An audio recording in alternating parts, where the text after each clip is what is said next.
ikinyenzi kizahora kibyara ibinyenzi. Nyagasani mu nyifura amagambo mabi yacishwa kuri radio ngo ikinyenzi ni umututsi. Umusobanuzi ni sano cita. Dore intera hamwe ziri gutozwa kugira ngo zijye kwica abanyarwanda aribo batutsi. Umva naga ari gutya ujye ugira gutya. Abasirikare b'u Rwanda niyo bitorezaga intera hamwe ngo zijye kwica abatutsi. Nyagasani iyi filime rero nahandi wayikura ubu yageze kuri TikTok.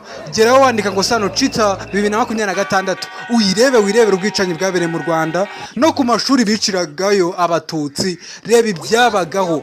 Iyi filime irimo amashusho y'ibyanyabyo byabaye mu Rwanda. Iyi ni jenoside yakorewe abatutsi, twese turabizi.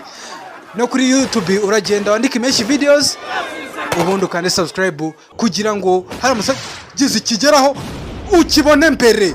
Iyi ni filime ya jenoside.